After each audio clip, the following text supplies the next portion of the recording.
C'est bon, tu peux y aller. Oui,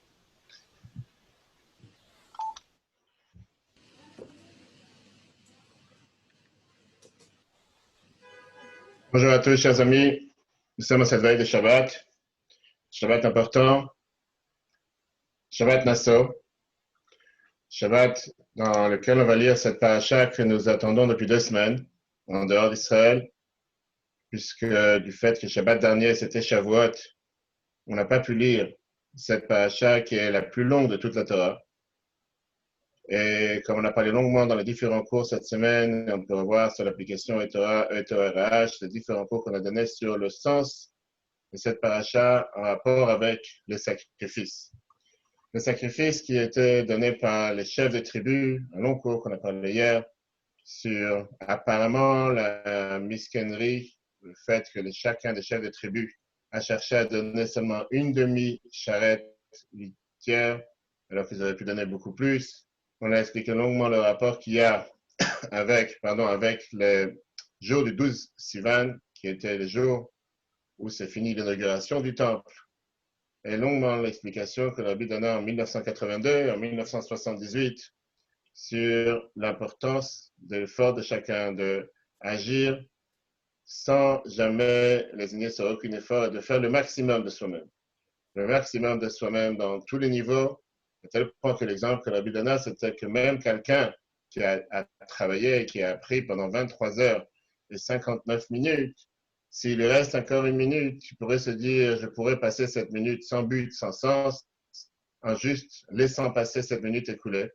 On avait dit que non, que puisque Dieu t'a décidé de te donner cette minute, ça veut dire que certainement tu as une mission à faire, tu as une mission à accomplir, une mission à remplir dans cette minute. Ça, c'était le résumé de ce qu'on a vu hier, donc c'est pas de ça qu'on va parler aujourd'hui. Lundi, on a parlé longuement sur l'importance et le fait que dans cette même paracha, on nous parle des sacrifices, mais pas seulement des sacrifices des chefs de tribu. On nous parle sur l'importance que chacun avait le devoir d'agir de sa façon, de sa manière. Que oui, Dieu, il est pour l'union du peuple juif, mais cette union ne veut pas dire une uniformité. Unité sans forcément uniformité. Aujourd'hui, on va s'arrêter sur un autre point. Parachat Nassau, c'est une paracha très large.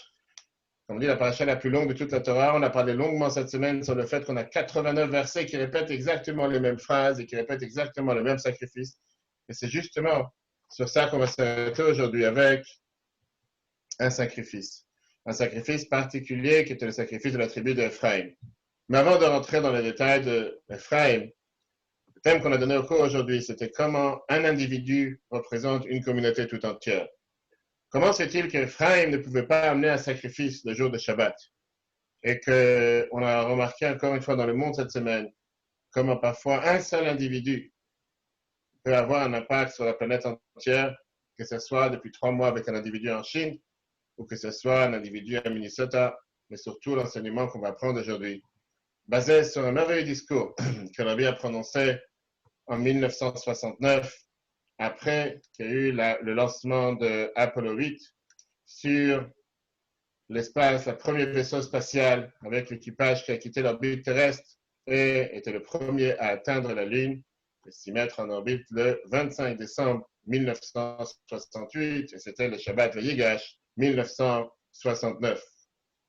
Basé sur tous ces enseignements, on verra aussi une merveilleuse lettre que la Bible a écrite en 1950 sur l'importance et le travail de chaque individu. Ne jamais sous-estimer, ne jamais dévaloriser les efforts que chacun peut faire et chacun doit faire. Avant de commencer le cours est dédié à la réfouach de Raphaël Schneur Zalman Ben Simcha Bracha, qu'il ait longue vie, bonne santé et parfaite guérison. Et aussi pour les Lundishmat d'Abraham Ben Chaim Mestika, dont la date de la skir, le Yotzeit est demain, si Dieu veut, le 14 Sivan. L'histoire est racontée comme quoi, dans le fameux film du jugement à Nuremberg, il y avait le juge américain Dan Ayud qui condamne Ernest Janning, une personnalité juridique importante en Allemagne avant même la montée d'Hitler, à prison à vie pour avoir condamné à mort un médecin juif innocent en 1935. Ce Janning, il a plaidé à Ayud en lui disant qu'il n'était pas au courant de l'ampleur de l'horreur nazie qui aurait jamais, dans ces cas-là, pris l'initiative d'aider Hitler, que Dieu efface son nom, s'il aurait su quel était ce que ce monstre complotait. À cette réponse, Janine continue en disant, ces gens, ces millions de personnes, je ne savais pas que ça allait arriver ce qui est arrivé à ces gens-là. Vous devez me croire. Et à ça, le juge Haywood a répondu, il est arrivé que la première fois que vous avez condamné un homme à mort, vous saviez qu'il était innocent. En deux mots, ne regarde pas sur l'image du fait que tu ne connaissais pas l'ampleur, comme s'il y a une différence. Si à cause de toi, des millions sont morts, mais s'il n'y a qu'une seule personne qui est morte, ce n'est pas si grave. L'histoire raconte qu'avant que Mao Tse-tung, qui était le fondateur et le leader de la République populaire de Chine, décédé en 1976, il a apporté la révolution en Chine et a installé le système communiste. Il était prévenu qu'il y aurait des millions de paysans chinois qui allaient mourir de faim jusqu'à ce que les choses allaient fonctionner comme il fallait, les choses allaient fonctionner correctement. À quoi Mao a répondu, si je dois prendre 100 millions de paysans chinois, si je dois les perdre pour la révolution, ça vaut le coup. Et en effet, sous sa direction, de 1949 à 1976, on estime que 70 millions de ses propres gens, de son propre peuple ont péri. Alors, il y a deux types de leaders sur Terre. Il y a quelqu'un qui peut abandonner ou perdre 100 millions de personnes tant que ses objectifs sont atteints. Et on va voir comment Youssef, qui était celui qui était le leader d'Égypte, le vice-président d'Égypte, le vice-roi, combien il a reçu un message différent de la part de son père. Et combien il a compris comme quoi une personne, une seule personne, un seul individu peut faire un changement dans le monde entier. Et qu'en réalité, prendre la vie d'une personne, c'est éteindre la lumière du monde entier. Comme je dis, c'est un message tellement d'actualité, ce n'est pas par hasard qu'il tourne dans la paracha de cette semaine, la paracha Nassau. Parce que si on regarde les différents sacrifices qui devaient être amenés dans la liste des offrandes amenées par les 12 chefs de tribu, en hommage au temple et pour l'inauguration du temple, on a parlé longuement sur le fait que chaque sacrifice était exactement les mêmes versets, les 89 versets répètent exactement la même chose. Mais il y a ici une particularité. Parashat Nassau, chapitre 7, verset 48, celui qui me suit dans le Chumash, nous parle que Bayom Hashvi, le 7e jour, Nassi l'Ibn Ephraim Elishama ben Amioud. Il y avait le chef de la tribu d'Ephraim qui s'appelait Elishama ben Amioud, Elishama le fils d'Amioud, il était censé amener son sacrifice. On a ici un grand débat, une grande question en commençant ce verset, en lisant ce verset, qui est que les chefs de tribu qui ont amené leur sacrifice, ils ont commencé d'abord à amener leur sacrifice, c'était le premier jour du mois de Nissan, le jour de l'érection du sanctuaire. Et ça, c'était un dimanche, comme nous le dit l'Agmara Shabbat 87, page 87. Alors, cette question qu'on va poser, c'est une question qui ne dépend pas du fait si c'était Shabbat ou pas, c'est une question générale. Même si ce n'aurait pas été Shabbat, le jour du sacrifice d'Ephraim, la question serait posée, parce que sur 12 jours, forcément, on a un Shabbat. Mais là, comme la Torah le dit, que le premier jour était un Shabbat, donc ça signifie qu'Ephraim a apporté son offrande le 7e jour de la semaine de Shabbat. On sait très bien que le Shabbat, on n'a pas le droit de mener un sacrifice. Le Shabbat, on n'a pas le droit d'abattre un animal, on n'a pas le droit de mettre de la viande sur le feu, on n'a pas le droit de faire cuire de la viande. Tous ces éléments nécessaires pour amener un sacrifice dans le temple. Certes, lorsque le sanctuaire se tenait dans le désert, ou bien quand il y avait le Beth Amikdash, le Saint Temple à Jérusalem, les korbanot, les offrandes d'animaux, les repas qui étaient offerts sur l'autel étaient classés en deux catégories. On avait ce qu'on appelle les korbanot yachid, les sacrifices, les offrandes individuelles, et on avait les korbanot tzibur, les offrandes communautaires. Les offrandes individuelles, c'était des offrandes qui étaient apportées par des personnes, des particuliers, des citoyens. Il y avait les sacrifices qui étaient appelés les korbanot nedavar, offrandes de générosité. Il y avait les shlamim, il y avait les korbanot qui étaient les actions de grâce. Il y avait les korban toda qui étaient les korbanot qui étaient amenés pour remerciement personnel, pour un miracle que quelqu'un il a pu avoir. Il y avait les korban khatat, sacrifice pour le péché, pour être expié sur une transgression qu'une personne a pu faire. Ça rentre dans le règne des sacrifices privés. Par contre, les korbanot yachid. Par contre, il y avait les korbanot tzibur, qui étaient les offrandes communautaires, telles que les offrandes quotidiennes qu'on amenait tous les jours, le matin et l'après-midi, le tamid kel shachar et le tamid kel ben habayim. Et dans ces sacrifices-là, c'est des sacrifices qu'on dit clairement que c'est le sacrifice qui a été le sacrifice collectif, qui a été amené à partir d'un fonds collectif auquel chaque juif avait participé et contribué avec un demi-shekel. La loi que la Torah interdit d'amener des sacrifices individuels le jour de Shabbat, elle continue en nous disant que cette même loi nous permet d'amener des sacrifices collectifs le jour de Shabbat. Sacrifice individuel, effectivement, tu n'as pas le droit d'amener le jour de Shabbat, tu n'as pas le droit d'abattre un animal, pas le droit de faire couler du sang, pas le droit de cuire un animal, etc. Le sacrifice collectif, sans vouloir entrer dans les détails, c'est un long débat qu'il y a dans la halakha par rapport à ce qui se passait avec le sacrifice de Pessah. Est-ce qu'on avait le droit d'amener le sacrifice de Pessah quand le sacrifice de Pessah tombe à Shabbat? Quelle est la question? Pourquoi ça pourrait déranger? Quel rapport avec le sacrifice de Pessah? La réponse, elle est que le sacrifice de Pessah, c'est un sacrifice qui, d'un côté, il a ces deux connotations. Il a la particularité d'être en même temps un sacrifice, on va dire, communautaire, puisque toute la communauté devait amener le sacrifice de Pessah. Donc, il a cette caractéristique particulière. De l'autre côté, c'était aussi un sacrifice privé, individuel. Pourquoi c'était un sacrifice individuel? Du fait que c'est un sacrifice qui devait être fait par famille, acheté par les familles, ensemble avec les familles. Et donc, automatiquement, il prenait ces deux considérations ensemble.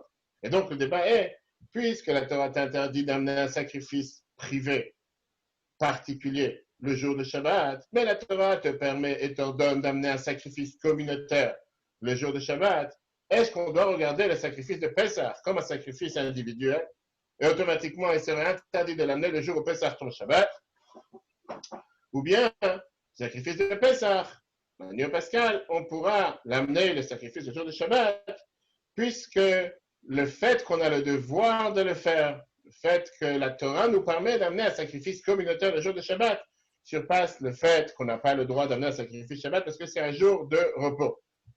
L'Agmara, dans l'Agmara Psachim, page 66, nous dit que cette année, qu'une année, le 14 Nissan, est tombé un jour de Shabbat, et les dirigeants du Sanhedrin ne savaient pas exactement, on va dire, comment s'y prendre. Ils ne savaient pas comment résoudre cette question. Est-ce que le sacrifice de Pessah, on devra l'amener? Hillel, qui était un des maîtres à l'époque, qui venait d'arriver en terre d'Israël de Babylone, le fameux Hillel Azaken, grand érudit, a démontré que le sacrifice de Pessah est considéré comme un sacrifice communautaire et donc c'est prédominant, c'est un élément qui domine beaucoup plus le fait que ce soit un sacrifice privé et donc il n'y avait pas l'interdiction de l'amener Shabbat, on pourrait éventuellement l'amener même quand ça tombe Shabbat. Pour reconnaître son énorme intelligence, les leaders du Sanhedrin ont décidé de démissionner et de mettre Hillel comme le chef du Sanhedrin, le chef du tribunal de la grande instance qui était à Jérusalem. La Bible en parle longuement dans la paracha Be'alotra, dans l'écoute 18, si Dieu veut, pour la semaine prochaine. Donc ça, c'était la parenthèse par rapport à Pessah. Revenons maintenant avec les offrandes des chefs de tribus qui sont racontées dans la paracha de cette semaine, qui étaient totalement des offrandes individuelles. Ce n'étaient pas des offrandes communautaires. C'était des offrandes qui étaient amenées par des particuliers, payées par leur propre argent, sur la base de leur propre volonté. Et ce n'étaient pas des offrandes communautaires qui sont toujours apportées au nom du peuple juif. Puisqu'on en a dit tout à l'heure, les offrandes communautaires sont toujours obligatoires. Alors que des offrandes individuelles, il y a certains qui sont obligatoires et certains qui sont volontaires. Parce que une personne a décidé de vouloir l'amener, ce n'est pas obligatoire. Et quand on parle des sacrifices des chefs de tribu de la paracha de cette semaine, on ne parle pas ici des offrandes obligatoires. C'est eux-mêmes qui ont décidé, comme on a parlé longuement dans le cours hier, c'est le cours de lundi qu'on peut revoir sur l'application eTorah, ETRH. Le fait qu'ils n'avaient pas cette obligation de les amener. Eux-mêmes ont pris sur eux l'obligation, on voudrait éventuellement pouvoir amener ce sacrifice. Donc ici, on est confronté avec cette question qui est une question fascinante. Qu'est-ce qui se passe avec le sacrifice du 7e jour? En l'occurrence, puisqu'on a dit tout à l'heure que le premier jour, c'était dimanche, premier jour des jours dans lesquels on a amené les sacrifices de chefs de tribu. Donc le 7e sacrifice, ça serait un sacrifice qui devrait être amené le jour du Shabbat. Dans ces cas-là, qu'est-ce qui se passe avec cette personne? Il a le droit d'amener, il n'a pas le droit d'amener. Comme on l'a dit tout à l'heure, on parle ici du chef de la tribu d'Ephraïm. Et comme on a mentionné dans la Gemara Shabbat, que même si on ne parle pas de la tribu d'Ephraïm, peu importe pour qui, en tout cas, la question se pose. C'est une question qui se pose pour tout le monde. C'est-à-dire, si ce n'aurait pas été Ephraïm, ça aurait été un autre chef de tribu. Le Ibn Ezra nous donne une réponse, un des commentateurs du Chumash, il vient lui donner une réponse en lui disant que le sacrifice qui devait être amené le septième jour n'était pas reporté à dimanche. Et donc, il conclut pour dire que le septième jour, on n'amenait pas de sacrifice. Mais apparemment, quand on lit le texte, c'est-à-dire, on sait très bien que dans la Torah, il y a différentes manières d'expliquer les choses. Si on se fie au pshat, au sens simple, difficile à dire, parce qu'on sait que les sacrifices étaient amenés de manière consécutive. Et donc, ça ne pouvait pas exister un jour dans lequel il y a un blanc. On n'a même pas de sacrifice. Le Tzafra Paner, le Gaon de Rachav Gaon, lui il explique, basé sur le fait que puisque chacun des individus, les chefs de tribu, était défini comme un Kaal, comme une communauté, il représentait une communauté entière. Le Rabbi en parle longuement dans son discours, le Shabbat Metzora en 1981. Automatiquement, il y aurait cette éventualité de dire qu'ils pourraient amener leur sacrifice puisqu'ils ne représentent pas une seule personne, ils représentent une communauté. Mais encore une fois, ça, ce sont seulement deux avis. D'après la majorité des avis, le problème reste. Et c'est ça qu'on va essayer aujourd'hui de répondre ensemble. Le Midrash Rabbah. Le Midrash Rabbah, sur ce verset, c'est un Midrash qui vient et qui nous dit comme quoi il faut lire une autre histoire. On vient de dire qu'on parle ici du chef de tribu qui était Ephraim. Le Midrash Rabbah nous raconte dans le chapitre 14 de la Parashat Nassau, à la fin du premier verset, Davarachet, je lis le Midrash Rabbah. Ephraim, Moz Roshi Ephraim, qui est la force de ma tête. On parle ici, bien sûr, du chef de la tribu d'Ephraim, que Ephraim a amené son sacrifice pour l'inauguration du temple Yom HaShabbat, le jour du Shabbat. D'où on le sait, c'est écrit Yom HaShvi, Nassé l'Ibn Ephraim. Septième jour, c'était la tribu d'Ephraim. D'où on sait que c'était le Yom HaShabbat, d'où on sait que c'était Shabbat. Comme on l'a dit tout à l'heure, puisqu'on a dit que le premier jour que le chef de tribu en a un sacrifice, c'était dimanche, de là j'apprends que le septième jour, automatiquement, c'est un Shabbat. Alors, tu vas poser la question, Hillel est un Shabbat, comment il a pu profaner le Shabbat? Alors qu'on sait très bien qu'un korban yachid, un sacrifice d'un individu ne pousse pas le Shabbat. Et lui, il a amené son sacrifice le jour de Shabbat. Dieu lui a dit, c'est pas lui qui a décidé de profaner le Shabbat. Parce que quoi? C'est moi qui ai dit à Moshe dans la parashat Nassau, chapitre 7, verset 11, Nassi echad layom, que chaque jour, un chef de tribu devait amener un sacrifice. Il écrit, vous êtes korbanam la chanukat amizbeach, qui devrait amener un sacrifice pour l'inauguration du temple. Mais le F, ça devait être fait sans interruption. Tout le monde avait le devoir de l'amener. Et donc, c'est ce qui est écrit, Ephraim, c'est pour ça que c'est écrit que le septième jour, c'est Ephraim qui devait l'amener. Après le Midrash Rabbah, il n'y a même pas de quoi se poser une question. Dieu, il a dit, lui, peut-être, effectivement, on peut se poser la question, est-ce qu'il aurait dû profaner le Shabbat ou pas? C'est moi qui ai donné l'ordre que chacun doit amener un sacrifice chaque jour. Automatiquement, il doit amener un sacrifice sans se poser de question. Midrash continue dans le chapitre 2. Et là, le Midrash nous parle de quelque chose qui est totalement hors sujet, a priori. Le Midrash vient nous dire la phrase suivante. Mik dimani va shalom. Mais d'abord, Yosef, ce verset nous parle, qui m'a devancé qu'il faut que je le rembourse? Midrash te dit, on parle ici de Yosef. Qu'est-ce qui s'est passé avec Yosef? Rappelez le Yosef qui était celui qui était en Égypte et qu'une fois qu'il est parti en Égypte, il est devenu après le vice-roi. Pas seulement le vice-roi, il est devenu la personne qui était le dirigeant de la planète. Ce Yosef, le Midrash nous dit comme quoi, Hu igdim veshimer et Shabbat. Lui, il a devancé et il a gardé Shabbat. Alors que Shabbat n'avait pas encore été donné. D'où on le sait dans la paracha Miketz, chapitre 43, verset 16. Là-bas, c'est écrit Utvoar tevar ve'achen. Que Yosef demande à son équipe, le chef cuisinier qui était à l'Élysée en Égypte, de préparer à manger, d'abattre l'animal et de préparer l'animal. Amar Rabbi Yochanan nous dit Erev Shabbat Aïta. On parle que c'était un vendredi. Ve'en achen el ale Shabbat. En général, on prépare manger vendredi pour Shabbat.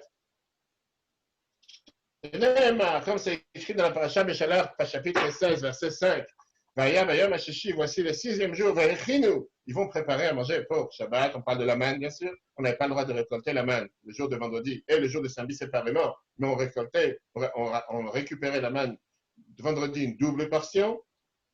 Dieu, il a dit, Yosef, Atashima, Shabbat, toi, tu as gardé Shabbat. Alors, chez le Torah, la Torah n'était pas encore donnée, tu n'avais pas un devoir de le faire. Chayecha, je te promets, je m'engage, Shani Shalem le Ben Bincha, que je vais payer à ton petit-fils, Sheyehem Makrif Kabbalah le Shabbat, en 2 mots, en remerciement, en reconnaissance au fait que toi tu as fait Shabbat et que tu n'avais pas le devoir de le faire.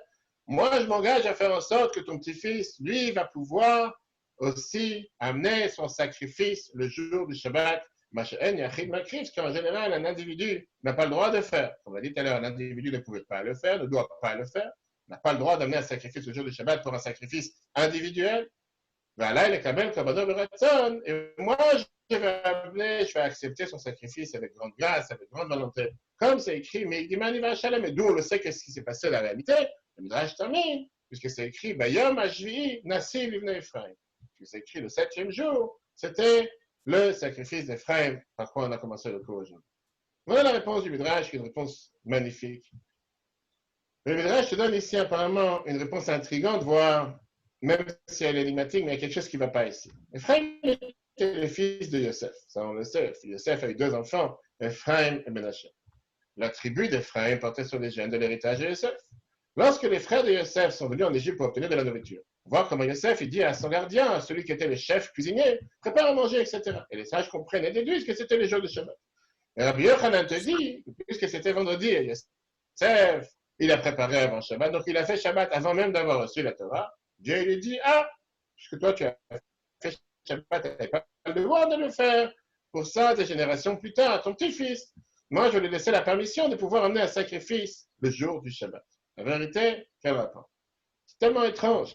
Quelle est la logique derrière le fait de dire que puisque Yosef a gardé Shabbat, et puisqu'il s'est préparé pour Shabbat vendredi, son petit-fils apportera un sacrifice qui va violer ordinairement le caractère sacré de Shabbat. Mais comme Yosef l'a fait, on va être sympa avec lui. Comme Yosef a gardé Shabbat, alors on va être sympa avec lui, on va lui dire, ton petit-fils, lui, pourra profaner Shabbat. Si quoi que ce soit, on va dire Yosef devrait être récompensé par les descendants qui devraient augmenter la valeur du Shabbat, pas diminuer la valeur du Shabbat.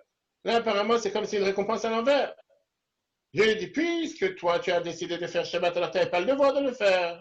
Pour ça, ton petit-fils, tes descendants, je vais accepter d'amener un sacrifice. Leur sacrifice au jour du Shabbat, alors je ne suis pas censé le faire. Ça n'a pas de sens, a priori.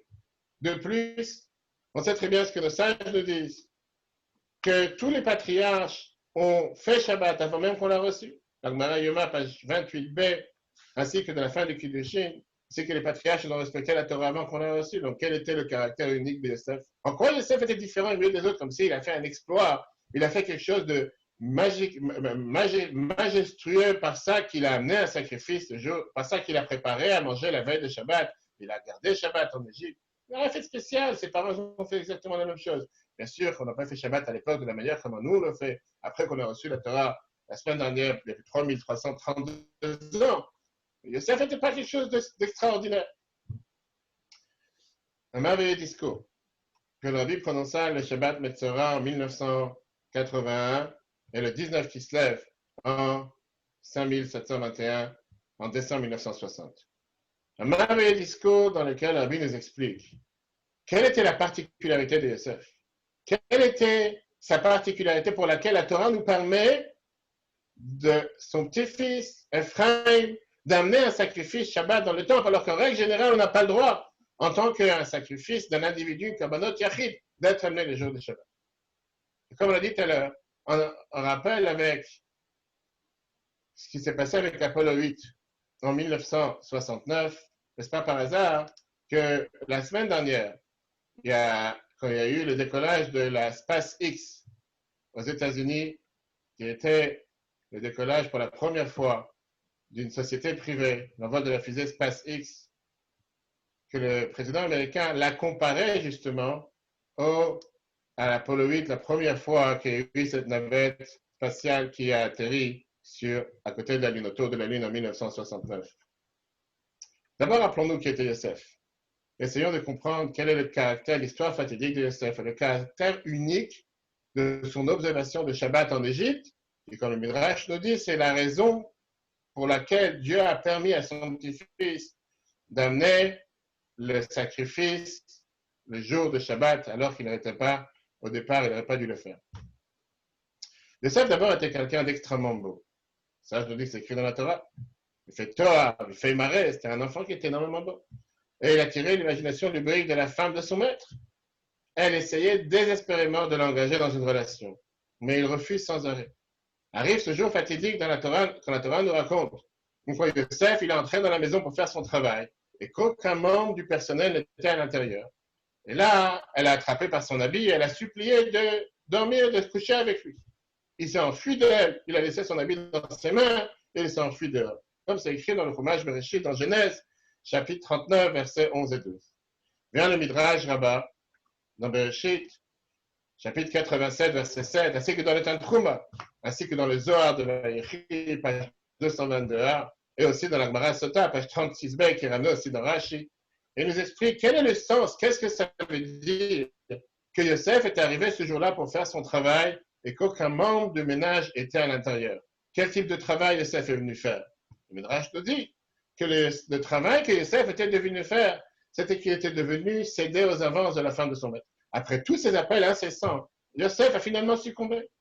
Cependant, alors que cette union allait se matérialiser, le visage de son père, le visage de son père Jacob lui est apparu. Ça a amené Yosef à rejeter cette puissante envie. Il a laissé son vêtement dans sa main et il s'est enfui à l'extérieur. Tout le monde demande la question. Qu'est-ce que ça veut dire que le visage de son père lui est apparu? En quoi le visage de son père a inspiré Yosef à nier à cette tentation? Dans le Talmud, la Gemara Sota 36b qu'on a appris il y a quelques temps, puisqu'on a appris tous les jours la page de Sota pendant la période du Homer, nous raconte comme quoi Yaakov, son père, a prévenu Yosef en lui disant que si jamais il va tomber à cette séduction et il va faire cette erreur d'avoir une relation avec la femme de son maître, la femme de Potiphar, son nom ne va pas apparaître sur le pectorat du grand prêtre avec les 12 pierres précieuses dans lesquelles il y avait le nom des 12 tribus. Et ça, c'est ce qui a fait que Yosef n'a pas succombé à cette opportunité. Mais le Midrash et les Zohar, qu'on a mentionné tout à l'heure, apparaît que c'était seulement le visage de Yosef, le visage de Yaakov, pardon, qui a eu un impact sur Yosef. C'est pas qu'est-ce que Yaakov a pu dire à Yosef. Et d'ailleurs, de la phrase que la Gemara emploie, il apparaît que ce n'était pas seulement l'avertissement de Yaakov, mais le fait même que le visage, l'aura de Yaakov qui est apparu devant Yosef, a fait qu'il a rejeté la femme de son maître. Et donc la question qu'on demande, qu'est-ce qu'il y avait de spécial dans son visage qui a fait en sorte que Yosef a décidé de résister et de s'enfuir? Réfléchissons d'abord les conditions psychologiques et les conditions physiques de Yosef au cours de cette journée dans laquelle la femme de son maître l'a attiré pour avoir une relation. Yosef était un esclave de 17 ans dans un pays étranger. Il ne possédait même pas son corps. Son maître exerçait un contrôle total sur sa vie, comme ce fut le cas pour tous les esclaves anciens et modernes. Yosef n'avait pas un seul ami ou parent au monde. Sa mère est décédée à l'âge de 9 ans. Son père pensait qu'il était mort. Ses frères et sœurs sont ceux qui l'ont vendu en esclavage et lui ont volé sa jeunesse et sa liberté. Pardon. On ne pouvait qu'imaginer le profond sentiment de solitude qu'imprégnait le cœur de ce garçon. Dans ce contexte, on doit comprendre quelle était cette lutte de Yosef. Une personne dans un tel isolement, naturellement dépassée par ses tentatives, extrêmement susceptible de sentir qu'une seule de ses actions n'allait faire tout. Quel était l'enjeu si Yosef aurait succombé aux exigences de cette femme? Personne n'aurait été jamais susceptible de découvrir ce qui s'est passé entre eux. Il n'y avait pas à l'époque ni, comment on appelle ça, sur les iPhones et sur les portables, de chercher ta location où tu te trouves. Il n'y avait pas un moyen de pouvoir détecter où il était. Il n'y avait ni Facebook, ni Instagram, ni Snapchat, ni WhatsApp. Il n'y avait rien. Yosef n'avait pas besoin de rentrer chez lui le soir pour faire face à un conjoint dévoué ou à un père spirituel, ni même pas retourner dans une famille ou une communauté avec une certaine moralité et une certaine valeur. Cet acte, si jamais Yosef l'aurait fait, n'aurait jamais nuit à ses chances d'obtenir un bon partenaire de mariage, un bon shidduch, ni même pas être rejeté d'une certaine école. Il aurait été seul après l'événement, tout comme il était seul avant cet événement. Alors, quel était le problème pour lui de s'engager dans cette relation instantanée? De plus, on doit prendre en considération le pouvoir que possédait cette noble égyptienne qui a incité Yosef. Elle était en mesure de rendre sa vie ou en paradis ou en enfer vivant. Et d'ailleurs, c'est ce qu'elle a fait, en le faisant incarcérer dans un cachot égyptien pour une fausse accusation sur laquelle il aurait tenté de la violer. Si ça tenait seulement à cette femme, il serait resté là-bas à vie, il ne serait jamais sorti de cet endroit. Bien, l'Agmara nous raconte dans l'Agmara Yoma, page 36a. Et l'Agmara nous décrit les techniques utilisées par cette femme pour convaincre Yosef. L'Agmara nous dit la phrase suivante. Chaque jour, la femme de Potiphar tentait de le séduire avec des mots. L'habit qu'elle portait pour lui le matin, ce n'était pas la même qu'elle portait le soir. L'habit qu'elle portait pour lui le soir, ce n'était pas l'habit qu'elle portait pour lui le matin. Elle lui disait, Shevem, j'ai envie d'avoir une relation avec toi. À laquelle Yosef a répondu non. Donc il a menacé en disant, je t'enfermerai en prison. Je vais courber ta fierté. J'aveuglerai tes yeux. Et à chaque fois, Yosef refusait. Alors, elle lui a donné une énorme somme d'argent. Mais pareil, il n'a pas bougé. Rappelons que cette histoire a eu lieu avant le don de la Torah. Lorsque l'adultère est devenu interdit aux Juifs, même sous la menace de mort. On peut penser, on peut soutenir que la lumière des menaces de mort proférées contre Yosef par la femme de son maître, il aurait été licite, voire obligatoire, de s'engager dans cette union. D'ailleurs, c'est ce que dit le Pnei Issachar dans le mois de Nissan. Le Pardes Yosef, c'est la parachette Vayeshev. Le Rabbi en parle longuement dans le discours de Yutet Kislev en 1961.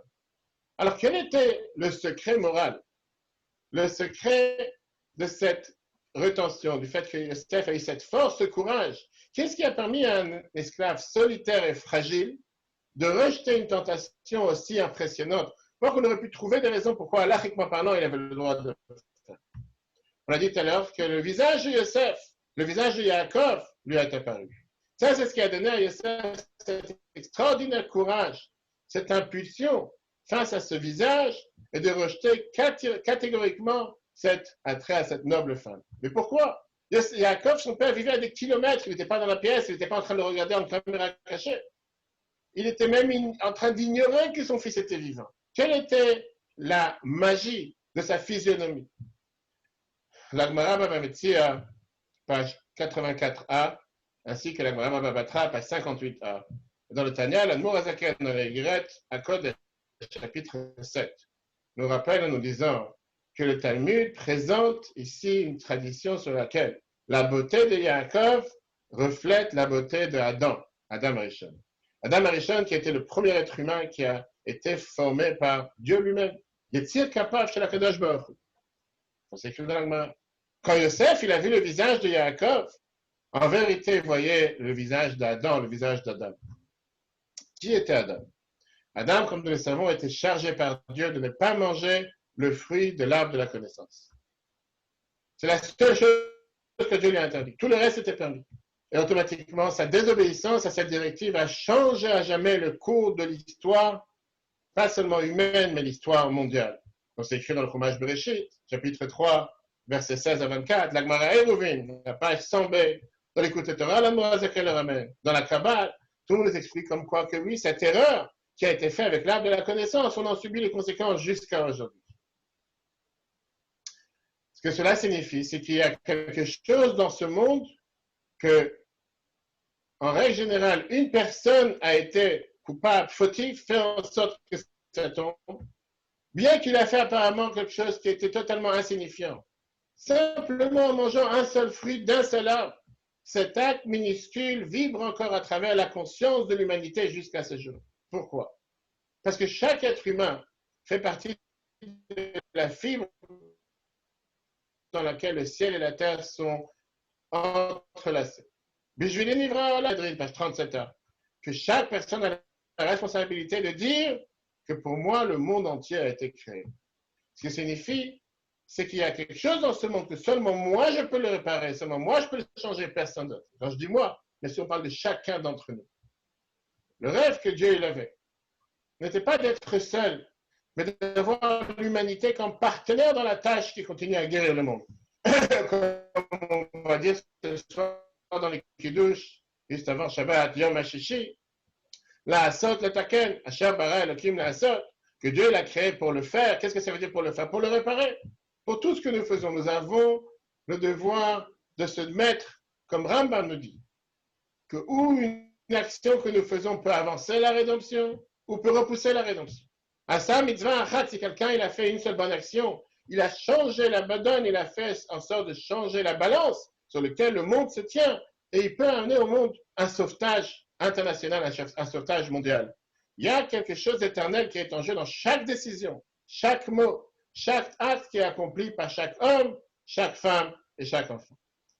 Alors je reviens justement à ce merveilleux discours que la Bible prononça, qui était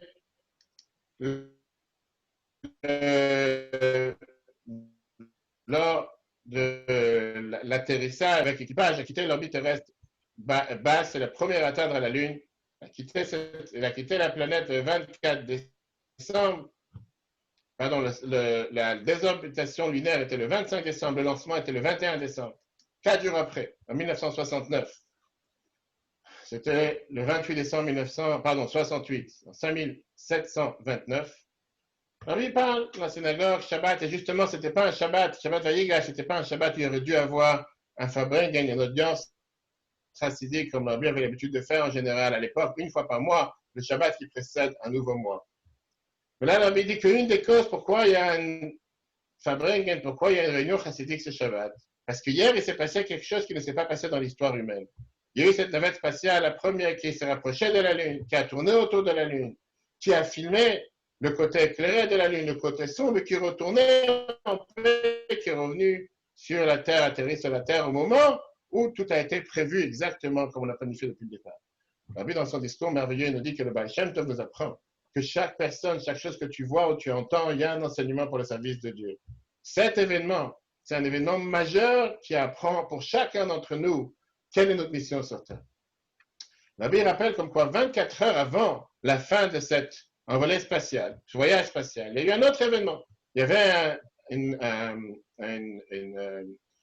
avait une émission télévisée dans laquelle on a invité un juif, un chassid Chabad, un disciple Chabad. On lui a posé une question et il a dit que la réponse qu'il a donnée, le voyage vers la Lune, aurait pu donner une merveilleuse réponse à la question qui lui a été posée. La question qui lui a été posée était la suivante. On lui a demandé devant des millions de téléspectateurs, je comprends que d'après les lois de la Torah, si quelqu'un mange quelque chose de non cachère, il est puni avec malkout, les 39 coups qu'il devait recevoir à l'époque. L'interlocuteur demande à ce chassid, de quoi je me mêle? Personne n'a décidé de manger quelque chose, ça ne le regarde qu'à lui. Les lois qui sont faites pour interdire ou permettre, c'est quand c'est quelque chose qui va causer du tort aux autres, qui va causer du tort à la société. Mais la loi doit rester libre en dehors du domaine de la vie privée d'une personne. Quand une personne décide de manger quelque chose, ça ne regarde qu'à lui. Le rabbi continue dans son discours, le rabbin qui était en face, il était un peu, il ne sait pas quoi répondre. C'est une loi dans la Torah. Tu as mangé quelque chose de pas cachère, tu devais recevoir à l'époque malkout, 39 coups.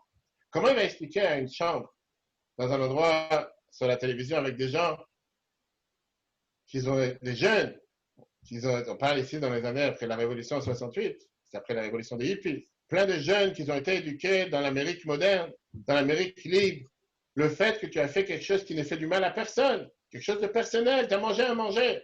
La Torah te dit qu'il fallait l'attacher, qu'il fallait recevoir 39 coups sur son dos, avec tous les détails, comment c'est écrit la loi de Malkout.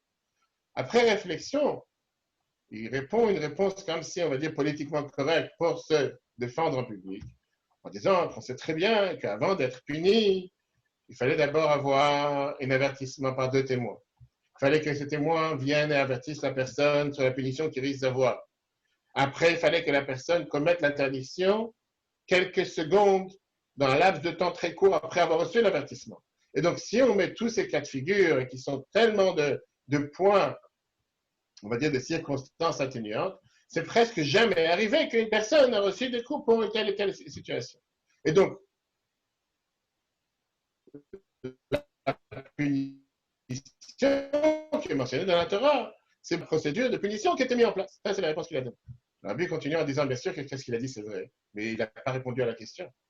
Même si on va dire que cette interdiction, mais est-ce que cette punition, c'est une punition qui s'est passée une fois dans un siècle? La question, comment une telle loi permet de pénétrer, de rentrer de manière si grossière dans la vie personnelle d'une seule personne? Laisse vivre. Voilà que les Chachamim nous disent, comme on vient de parler sur le fait que Bishvili Nivra Olam. Pour moi, le monde a été créé, c'est une obligation, comme Rambam nous dit, que chacun a le devoir de se dire, comme si je vois le monde qui est moitié méritant et moitié de l'autre côté, et pas seulement chaque personne, mais l'humanité tout entière. Si j'ai fait une faute, je fais balancer le monde entier du côté négatif et je peux détruire le monde. Et si je fais une mitzvah, je peux balancer et faire basculer le monde entier du côté positif et organiser à ce moment-là, amener la rédemption au monde entier. Et c'est ce que Rambam nous dit dans les lois de Teshuvah, chapitre 3, la 4. La Bible continue dans son discours, le fait de manger quelqu'un qui mange quelque chose qui n'est pas caché spirituellement, c'est vrai que c'est quelque chose qui ne peut pas être considéré comme quelque chose qui n'a pas d'impact global et ce n'est pas quelque chose qui est considéré quelque chose de personnel. Toute l'humanité tout entière a une influence directe de n'importe quelle pensée, de n'importe quel mot, de n'importe quelle action, pour le bien ou pour le mal que chaque personne peut faire. Quelle est la plus grande faute que quelqu'un peut faire que quelqu'un qui volontairement va vouloir faire du mal à son propre bien, au bien de sa famille, au bien de sa communauté, au bien du monde entier. Pourquoi? Parce que les papilles qu'il a dans sa bouche aiment déguster un morceau de viande non cachère mieux que d'un morceau de viande cachère. Ça, c'est ce qui est écrit dans le livre. Mais la nature humaine, c'est qu'il comprend les choses beaucoup mieux qu'il est prêt à être un exemple vivant. Et le Rabbi ramène cette réponse en lien avec ce qui s'est passé cette semaine, en disant l'exemple, la providence divine nous a donné cette semaine un exemple magnifique avec cette navette spatiale qui a atterri à Apollo 8, qui a atterri et qui s'est complétée ce jour-là pour lui qui s'est terminé le 25 décembre. 3 personnes adultes ont reçu un ordre de mettre de côté tous leurs désirs et tous leurs fantasmes, toutes leurs envies matérielles et d'agir seulement en fonction des directives exactes qu'on leur a mises dans le plan, on va dire le cahier des charges. On leur a même interdit à agir avec n'importe quelle habitude qu'ils avaient dans les habitudes les plus intimes possibles. On leur a dit quoi manger, combien manger, comment dormir, de quelle manière dormir, quelles chaussures ils devaient mettre. Si quelqu'un serait venu en disant, parmi ces 3, c'est quoi cette dictature? Qu'est-ce que tu m'imposes des choses qui concernent ma vie privée? Oui, je suis dans cette navette spatiale, mais alors, ça ne me concerne qu'à moi. Et si je n'ai pas envie de dormir du côté gauche, j'ai envie de dormir du côté droit. On leur rappellerait que dans cette mission, on a investi $1 milliard. Alors, $1 milliard, c'est beaucoup d'argent. Oui, c'est vrai qu'on ne parle pas d'$1 milliard de ces astronautes, on parle de l'argent du contribuable américain. Mais quand on dit à quelqu'un qu'on parle de mettre ici en danger, si jamais tu ne vas pas suivre les ordres exacts d'$1 milliard, il va faire tous ces efforts possibles et imaginables pour suivre les ordres qui lui ont été donnés.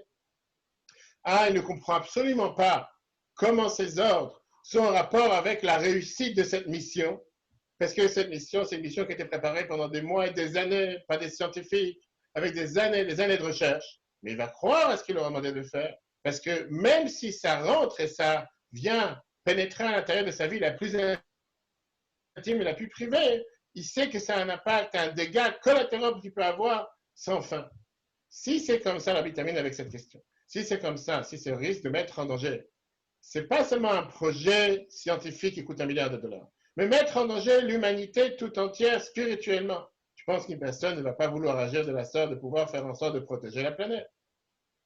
Ça, c'est ce même discours que Rabbi a parlé exactement il y a 51 ans, en 1968, 5729, juste après l'envoi d'Apollo 8. Et comme j'ai dit la semaine dernière, c'est très bien qu'il n'y a rien de hasard. Le président Trump, le président des États-Unis, a fait le parallèle entre l'envoi de la navette SpaceX avec la navette qui était partie pour la première fois Apollo 8 autour de la Lune. Revenons à ce qu'on vient de voir par rapport à notre cher Ephraim dans la paracha de cette semaine. Lorsque Yosef il a vu le visage d'Adam, comme on l'a vu tout à l'heure que l'Agmara nous dit que ça reflétait le visage d'Adam, il a récupéré une dignité intérieure inébranlable. Il se souvenait qu'il était en vérité une bougie de Dieu, ce qu'on appelle un lampadaire, pour allumer le monde et mettre le monde sur cette voie cosmique. Le visage d'Adam a rappelé à Yosef comment un seul acte, exécuté à un seul instant par un seul homme, avait le pouvoir de changer l'histoire pour toujours. À ce moment précis, Yosef se souvint d'Adam qui n'était pas un seul homme. Adam était le monde entier. Si quelque chose lui arrivait, c'est très simple. Si jamais Adam mourait, le monde de l'humanité mourrait avec lui. Chaque décision qu'il a prise a eu un impact sur la planète. Il ne pouvait pas se tromper parce que ses actions étaient sans importance. Un mouvement tel ou tel aurait défini le destin de l'humanité. Et c'est ce visage d'Adam qui a donné à Yosef le courage dont il avait besoin pour résister à la tentation. C'est ainsi qu'il a pu garder Shabbat en étant premier ministre égyptien tout seul, sans aucun soutien familial ou communautaire, parce qu'il a réalisé la profondeur et la signification de sa vie et de ses décisions. La plus grande erreur de la vie, c'est que parfois on se considère comme insignifiant. Ne pas réaliser la centralité de notre existence dans le plan cosmique. Ne pas apprécier la vérité que nous sommes l'ambassadeur personnel de Dieu dans le monde. On n'est jamais seul et on n'est jamais qu'un tout petit individu.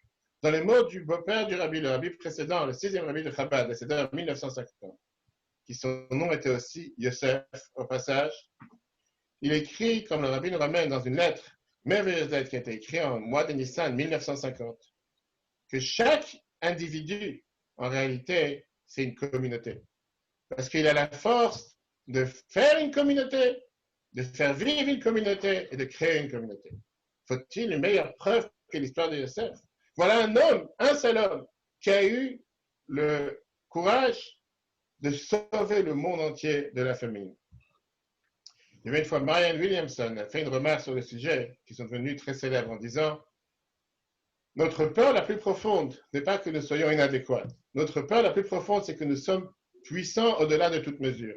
C'est notre lumière, pas notre obscurité, qui nous fait le plus peur. Nous nous demandons qui suis-je pour être brillant, magnifique, talentueux ou fabuleux.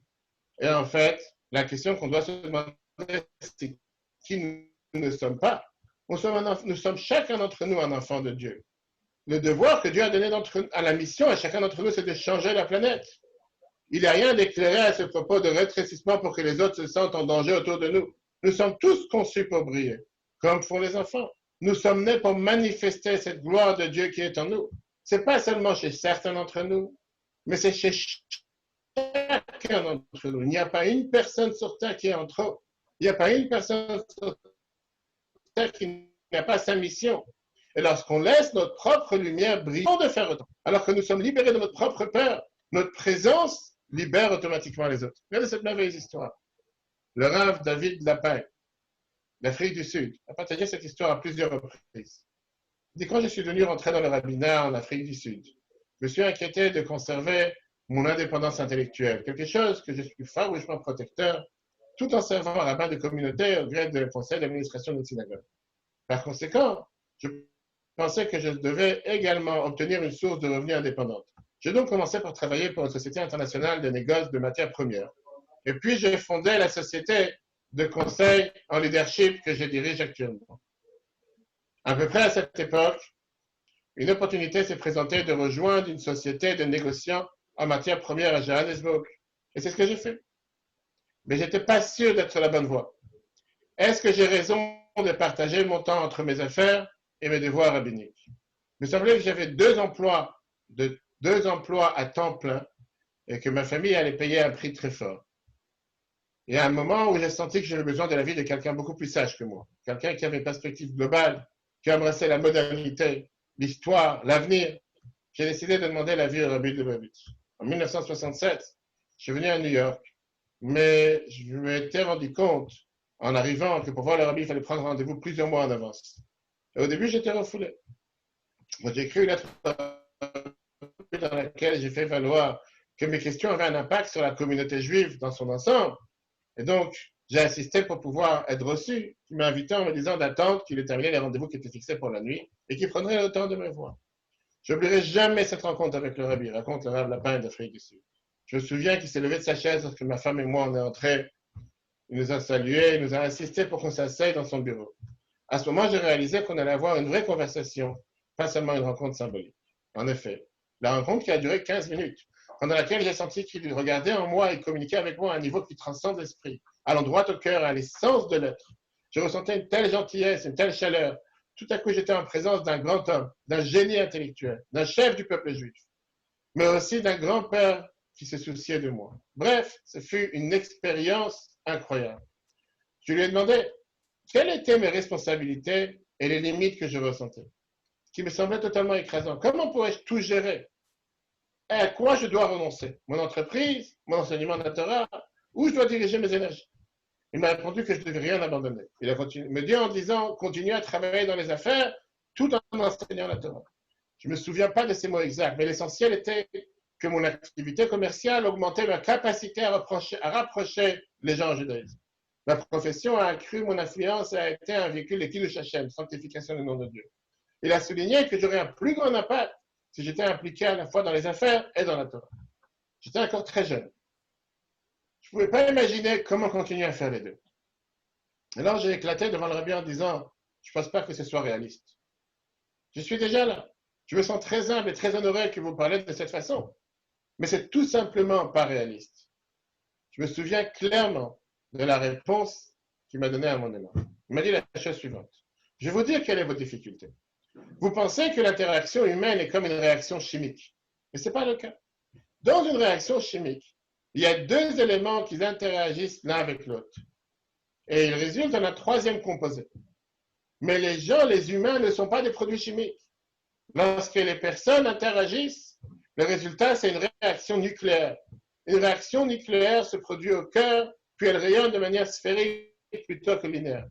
À mesure que les anneaux extérieurs de votre sphère deviennent de plus en plus grands, le nombre de personnes que vous touchez augmente de plus en plus. En effet, il n'y a pas de limite. Lorsque vous touchez le cœur d'une personne, le rabbi termine, il y a une réaction nucléaire parce que cette personne touche à son tour d'autres personnes. Ainsi, chaque personne que vous touchez, même s'il s'agit d'un moment d'interaction, représente une réaction nucléaire en termes d'impact. C'est vraiment à quoi correspond votre mission sur Terre. Le Rav Lapin termine. Il avait tellement raison. Et bien en avance sur les recherches qui depuis lors ont prouvé que ces paroles étaient vraies. Par exemple, le Framingham Heart Study a montré que l'humeur des gens affecte les autres à 3 reprises. Les amis de l'ami d'un ami. Nous impactons les gens non seulement avec nos mots, mais aussi avec nos humeurs et avec notre énergie. Le rabbin Lapin a conclu en disant, je me souvenais chaque fois que je me tenais devant une classe de 50 personnes, que j'avais envisagé que ces 50 personnes pourraient à leur tour avoir un impact sur au moins 150 autres. Cela signifie que tant que mon travail de rabbin, d'homme d'affaires, semaine après semaine, je touchais des dizaines de milliers de personnes qui, sans me rendre compte, c'est le rabbi qui a essayé de me le faire comprendre.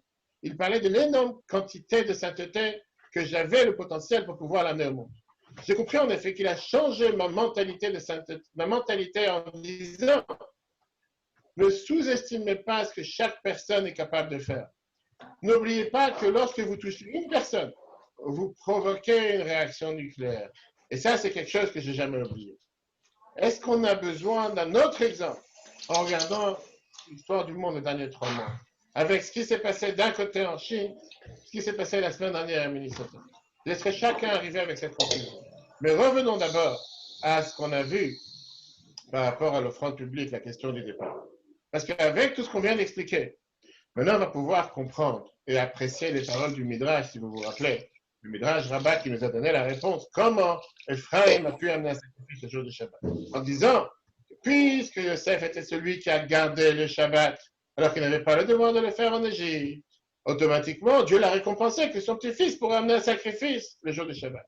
Yosef, en étant en Égypte, il est resté connecté à la vérité et à la moralité dans cette Égypte qui était dépourvue de moralité et de vérité. Mais il n'a pu le faire que parce qu'il a compris la vérité. Qu'un seul individu, en réalité, c'est la nation tout entière. C'est le monde entier. Ainsi, Dieu lui a répondu en lui disant, quand il s'agit de votre offrande, ce n'est pas une offrande d'un citoyen privé. C'est une offrande, c'est un sacrifice de toute la nation. Par conséquent, il peut être offert le jour du Shabbat. Puisque tu ne reflètes pas seulement une seule personne. Yosef avait compris. C'est ça que son petit-fils a été récompensé. Mais ton offrande, ton acte, bonne action, a un impact sur l'humanité tout entière. Combien de fois, pendant des moments qui sont des moments parfois des plus durs, des plus difficiles, parfois des moments de misère solitaire, on peut se sentir que personne ne se soucie de nous et que nous sommes seuls dans un grand univers qui est totalement différent. Mais on ne doit jamais être la proie des débouchés faciles de la satisfaction immorale ou du désespoir. On doit se rappeler que quelque chose de très réel et absolu est en jeu à chaque instant de notre existence et dans chaque acte que nous faisons. On peut considérer nos actions individuelles dans l'intimité de notre chambre comme insignifiantes.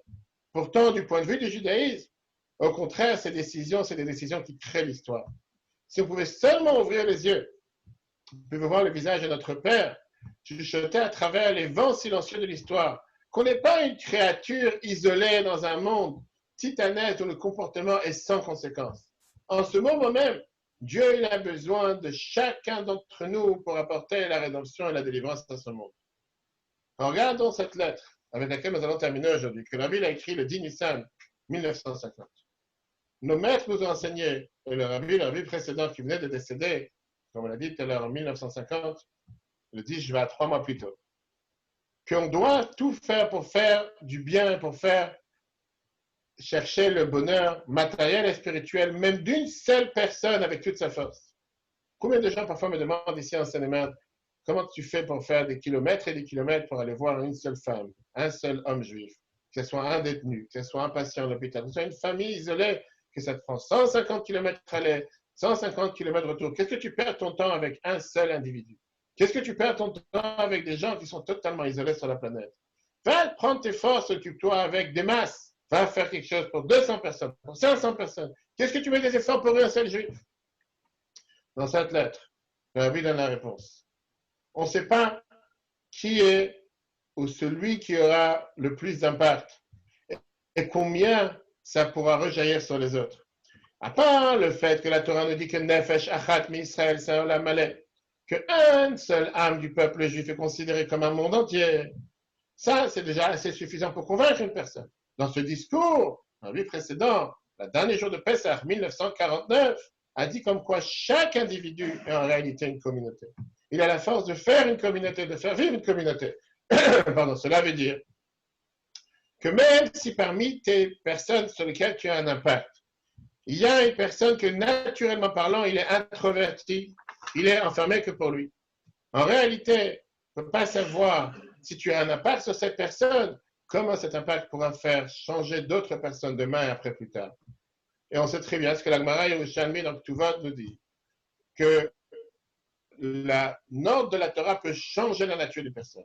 Et si tu vas attacher cet individu avec les valeurs de la Torah, avec les valeurs d'un rabbi, avec les valeurs du Rabbi Yehuda, la Mishnah, on sait très bien que la halakha est comme rabbi. Automatiquement, cet individu va avoir un impact sur son entourage, et son entourage, son entourage. Et donc, le rabbi termine sa lettre. Les efforts que tu vas investir dans un individu pour avoir des jaillissements, pour avoir un impact, pour surtout avoir des effets qui vont rebondir sans fin jusqu'à la fin de l'humanité, jusqu'à enlever n'importe quelle chose qui peut cacher la divinité sur terre. Cette semaine, il y avait un message qui est sorti sur WhatsApp et qui disait comme quoi il a fallu une personne en Chine pour créer le virus et une seule personne à Minnesota pour l'arrêter. Comme j'ai dit, je laisserai chacun pouvoir l'expliquer. Mais voilà, chers amis, le discours qu'on aurait dû prononcer demain à Betrabad, jusqu'à ce que très prochainement on reprend les offices à Betrabad Saint-Eman. Un merveilleux enseignement qu'on apprend de la paracha de cette semaine, la paracha Nassau. Bien nous apprendre comme quoi, oui, effectivement, ce sacrifice de la tribu de Ephraim, le fait qu'on emmenait le Shabbat, c'est parce que c'est bien nous rappeler comme quoi chacun d'entre nous, on a la possibilité avec une seule bonne action, une seule pensée, une seule parole et surtout l'action de changer la planète. Pensons pas que nous sommes insignifiants. Pensons chaque instant combien chaque mitzvah que nous faisons a tout son impact, a toute son ampleur. Que Dieu fasse que tous ces malheurs qui se passent dans le monde, que ce soit avec ce virus qui disparaisse de la planète, que tous ceux qui ont besoin de foi, justement, une bonne guérison, Raphaël, ainsi que tous ceux qui ont besoin d'être guéris en général, qu'on puisse partager et entendre que des bonnes nouvelles pour l'humanité tout entière. Et très prochainement, nous nous retrouvons à Jérusalem avec la venue de Mashiach. Le cours sera un replay dans quelques instants sur l'application Torah et TORA sur Google et Apple. Amen. Très bonne journée à tous. Amen. Shabbat shalom, Yossi. Shabbat shalom. La semaine prochaine. Shabbat shalom. Et Chazak.